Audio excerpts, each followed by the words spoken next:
Hal and his men prepared for their assault on the organization's local headquarters.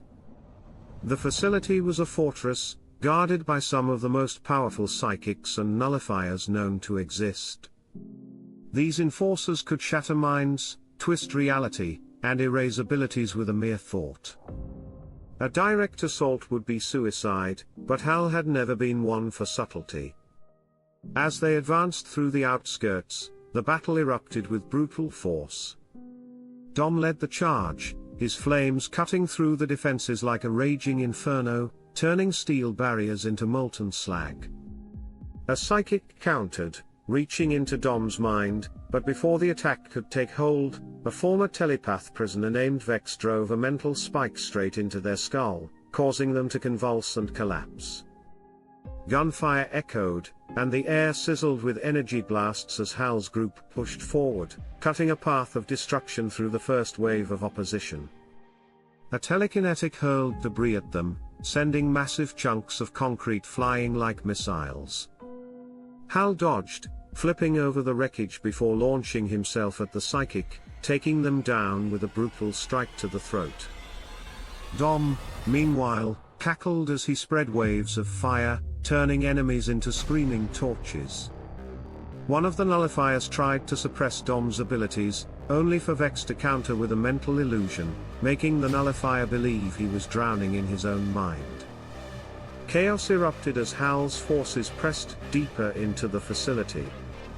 Meanwhile, Abby moved through the city, tracking down every lead that could bring her closer to Selena. She knew the organization was lurking in the shadows, always watching, always waiting. They sent operatives after her, highly trained assassins with no hesitation. She dealt with them swiftly, her combat instincts honed to perfection. The first died with a blade through the throat. The second, she incapacitated long enough to extract information before ending them.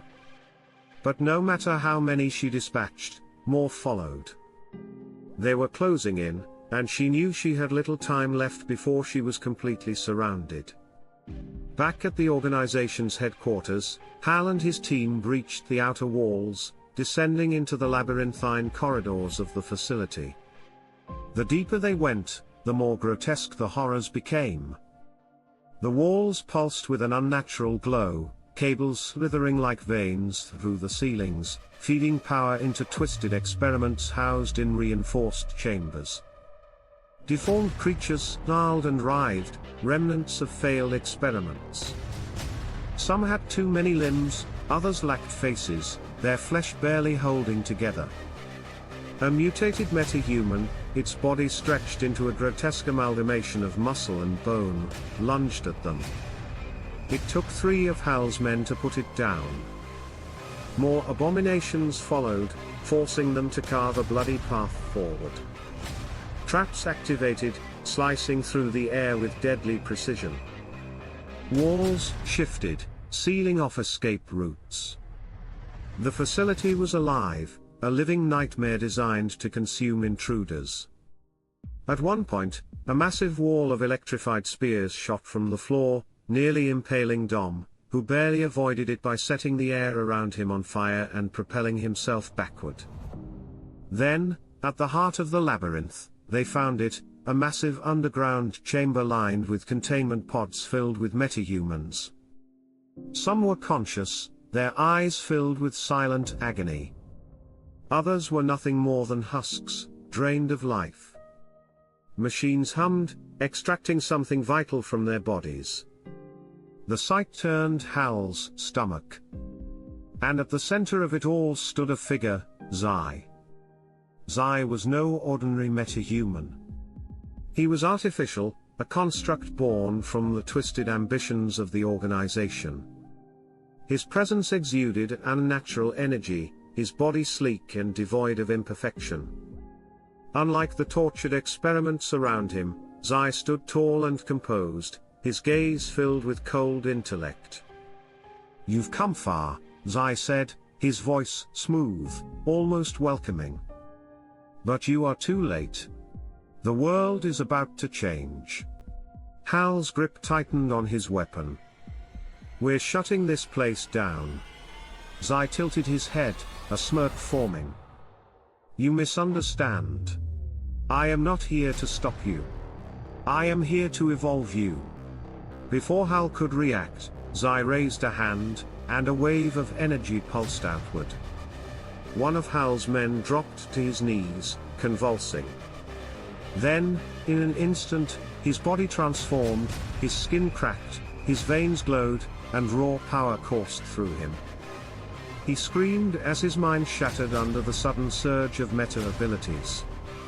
Another soldier fell, then another, their bodies twisting, reshaped into something no longer human. Dom, usually full of snark, actually stopped grinning. Yeah, nope. This is some next-level horror movie stuff. Stay focused. Hal barked, slashing his blade through another enemy, his mind racing.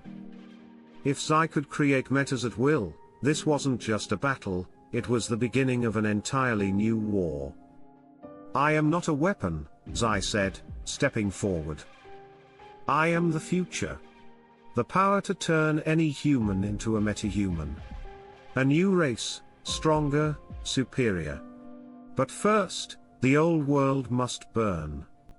Hal stared at the horror before him. Zai wasn't just an experiment, he was the organization's endgame. And if he wasn't stopped, humanity itself would be reshaped in his image. The war had just begun.